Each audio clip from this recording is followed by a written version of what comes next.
ప్రభువా నిన్ను నమ్మి నిన్నాశ్రయించినాను. నరులేమి చేయగలరు, భయమేమి లేదు నాకు. నరులేమి చేయగలరు, భయమేమి లేదు నాకు. నన్నాదుకుంటి నీవు, నన్నాదరించినావు. కొన్నావు నీవు నన్ను, మన్నించినావు నన్ను. ఎన్నాళ్ళు బ్రతికియున్నా నిన్నే సేవింతు దేవా. ఎన్నాళ్ళు బ్రతికియున్నా నిన్నే సేవింతు దేవా. ప్రభువా నిన్ను నమ్మి. ఆమెన్. ఈ సాంగు ఆంధ్ర క్రైస్తవ కీర్తనలోది, చాలా ఓల్డ్ సాంగు. ఈ సాంగ్ వింటే బాగుంది, ఓకే. కానీ నాకు ఈ సాంగ్ ఈ మధ్య చాలా ఫేవరెట్ అయిపోయింది. ఎందుకు అంటే గ్రేస్ ట్రాక్స్ అనే ఒక యూట్యూబ్ ఛానల్ ఉంటుంది. ఆ ఛానల్లో వాళ్ళు ఈ సాంగు ఈ సాంగు వాళ్ళు ఏమని చెప్పాలి అంటే, వాళ్ళు విజువల్స్ డిఫరెంట్ విలియం కేరీ గారి చరిత్ర అనేది విజువల్స్ బ్యాక్గ్రౌండ్లో పెట్టి ఈ సాంగ్ పబ్లిష్ చేశారనమాట. సో ఆ వీడియో చూశాను. ఆ వీడియో చూసిన దగ్గర నుంచి నాకు ఈ సాంగ్ చాలా ఫేవరెట్ అయింది. ఎందుకంటే మీరు కూడా చూడండి, you will also like this song so much. ఎందుకు అంటే విలియం కేరీ గారు ఎంతగా మన దేశం కోసం వచ్చారు, మన దేశం ప్రజల కోసం వచ్చారు, కష్టపడ్డారు అని చెప్పేసి అందులో ఉంటుంది. ఈ సాంగ్లో ఏమిటంటే, ఆ స్టార్టింగ్ అవుతుంది, ఆయన బోట్లో ప్రయాణం, ఆయన ప్రెగ్నెంట్, తన వైఫ్ ప్రెగ్నెంట్గా ఉండగానే ఆయన జర్నీ స్టార్ట్ చేస్తారు. ఆమె అయితే ఒప్పుకోదు, రావడానికి ఇష్టపడదు ఇటు రావడానికి. కానీ ఆయన, నా ప్రభు పిలుపు నాకు ఇలా ఉంది, దయచేసి రా అని చెప్పేసి ఆమెను బలవంతంగా ఆమెను ఒప్పించి ఇటు వస్తే ఆమె బోట్లో షిప్లోనే ఆమె డెలివరీ అయితే బాబు పుడతారు. బాబు కానీ ఒక బేబీ పుడతారు. ఆ తర్వాత ఇంకా ఇండియా వస్తారు. సో ఇండియాలో ఆయన ఎంత కష్టపడ్డారు, ఆయన చేసినవి మనం తలంచుకుంటే, ఇండియాకి ప్రింటింగ్ ప్రెస్ తీసుకొచ్చింది ఆయనే. ఇండియాలో బైబిల్స్ని ట్రాన్స్లేషన్ చేసింది ఆయనే. ఇంకా ఇండియాలో ఇంకా బైబిల్స్నే కాదు, హిందూ గ్రంథాలను కూడా ఆయన ట్రాన్స్లేషన్ చేశారు. ఎందుకు అంటే చాలామంది మన దేశంలో ఉండేవాళ్ళు కొన్ని దురాచారాలు పాటించేవారు. సో విలియం కేరీ గారికి అర్థమైంది ఏంటి అంటే, వాళ్ళ గ్రంథాల్లోని కొన్ని అయితే దురాచారాలు అయితే హిందూ ధర్మం అనేది ఈ దురాచారాలు చేయాలని చెప్పేసి హిందూ గ్రంథాల్లో లేవు. కానీ వాళ్ళ గ్రంథాల్లో ఉన్నది లేనిది కూడా తెలియకుండా వాళ్ళే ఫాలో అవుతున్నారు. సో వాళ్ళ గ్రంథాలు వాళ్ళకి వాళ్ళ భాషలోనే తెలిస్తే అసలు వాళ్ళ గ్రంథంలో ఉన్నది ఏంటి, లేనిది ఏంటి, వాళ్ళు దాన్ని వాళ్ళు చేసే ఆచారాలు వాళ్ళు ఫాలో అవ్వాలా కాదా, వాళ్ళ గ్రంథం ఏం చెప్తుంది అందులో అవన్నీ వాళ్ళ గ్రంథాల గురించి వాళ్ళు నిజాలు తెలుసుకోవాలని చెప్పేసి ఆయన హిందూ గ్రంథాలని కూడా సంస్కృతం నేర్చుకొని, ఆయనకి రాని భాషని సంస్కృతం నేర్చుకొని మరి ఆయన ట్రాన్స్లేషన్ చేశారు. ఇంకా బైబిల్ని కూడా ట్రాన్స్లేషన్ చేశారు. ఇంకా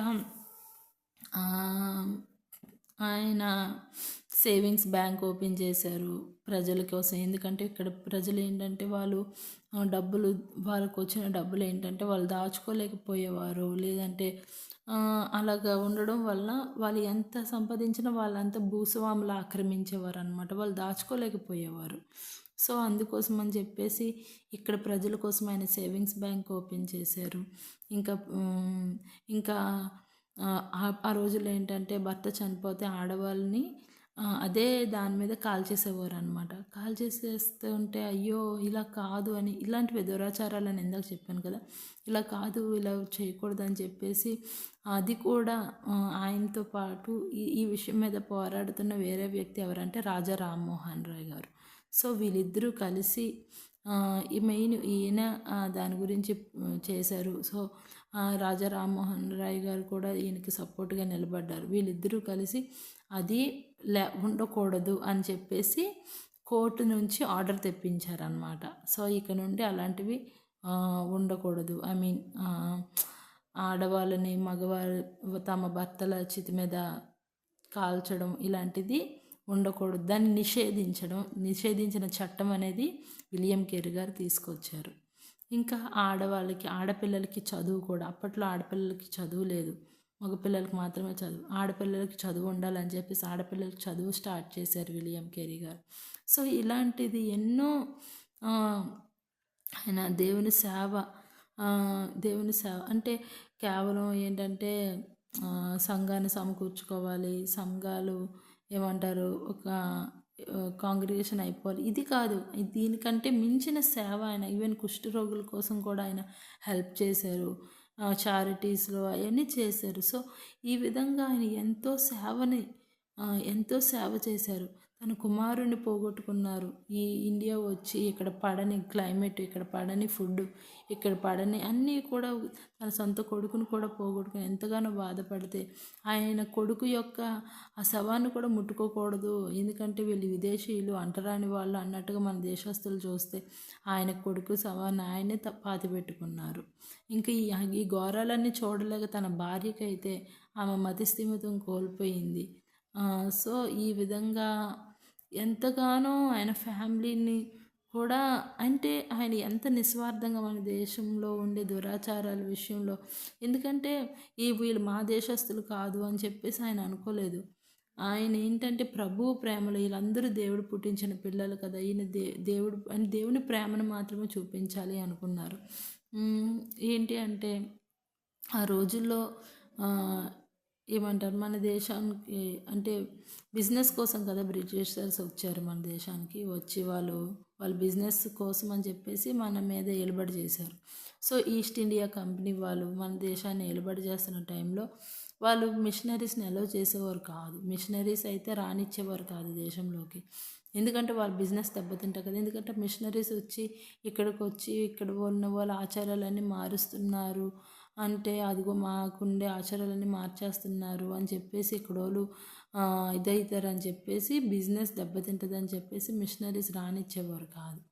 సో అంటే ఇక్కడ వాళ్ళు ఫాలో అవుతున్న విశ్వాసం వేరు, ఇక్కడికి వచ్చి మీరు క్రిస్టియానిటీని స్ప్రెడ్ చేస్తారేమో అని చెప్పేసి అలాగే ఇచ్చేది. కానీ విలియం కేరీ గారు అయితే ఏదో క్రిస్టియానిటీని స్ప్రెడ్ చేయాలని కన్వర్షన్ చేయాలని చెప్పేసి అదే ఆయన మెయిన్ మోటో కాదు.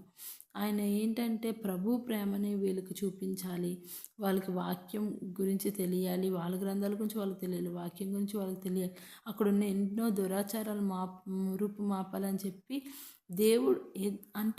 దేవుడు ఆయన హృదయంలో పెట్టిన భారంకి ఆయన రెస్పాండ్ అయ్యి వచ్చి మన దేశంలో ఎంతగానో కష్టపడ్డారు.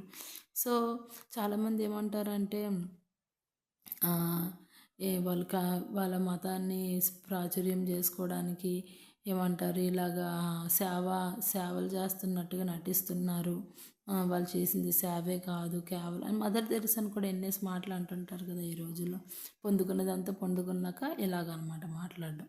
సో ఇదంతా చాలా రాంగ్. అయితే విలియం కేరీ గారు ఎంతగానో మన దేశం కోసం చేసిన సేవ రికార్డ్స్ అనమాట, అంటే అది మర్చిపోలేని విషయం అనమాట. సో నాకు ఈ విలియం కేరీ గారి తాలూకా జీవిత చరిత్ర విజువల్స్లో పెట్టి ఆ సాంగ్ ప్లే చేసినప్పటి నుంచి నాకు ఈ సాంగ్ చాలా నచ్చింది. సో అందులో చాలా సాంగ్స్ ఉంటాయి, ఏ సాంగ్ పెట్టినా సరే విజువల్స్లో చాలా బాగుంటుంటుంది, గ్రేస్ ట్రాక్స్. వీలైతే మీరు కూడా అవి చూడండి, ఫాలో అవ్వండి.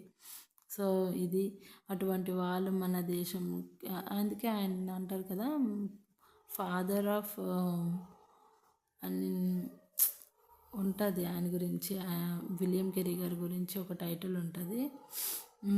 సో ఆయన మన అంటే సేవ. ఈ రోజుల్లో సేవ ఏంటంటే కేవలం సంఘాలను సమకూర్చుకోవడం, సంఘాలని అభివృద్ధి చేసుకోవడం, ఇదే సేవ అయిపోయింది తప్ప లేని వారి కోసం ఎంత చేస్తున్నారు అన్నది ఆ, నేను నన్ను అడిగితే సేవ చేయాలని పాస్టర్గా ఉన్న ప్రతి ఒక్కరు కూడా వాళ్ళ సంఘం తరపు నుండి ఖచ్చితంగా ఒక ఏమంటారు ఎంతోమందికి చూడాలి, లేని వారికి ఎంతో విధంగా వాళ్ళు చేయాలి.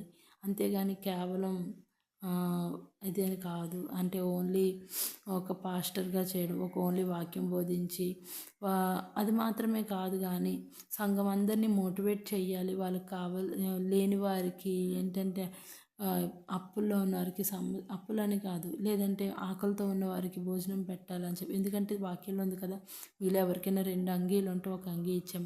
ఈ రోజుల్లో ఎవరు ఫాలో అవుతున్నారు అది. సో మనము విలియం కేరీ గారు ఏ విధంగా అయితే మన మన దేశం కాకపోయినా మన భాష నేర్చుకొని మన కోసం ట్రాన్స్లేషన్స్ చేసి మన ఇక్కడే ఉండి తన కుమారుని పోగొట్టుకొని తన భార్యని ఆ పరిస్థితుల్లో పోగొట్టుకొని ఎంత ఫ్యామిలీకి ఇదైనా సరే మన దేశం కోసం మనల్ని ప్రేమించి మన దేశస్తులను ప్రేమించి ఎంతగానో దేవుని సేవను అందించారు కదా, మనం కూడా అలా ఉండాలి. ఇది నేను మీకు చెప్పాలనుకుంటున్నాను. Thank you.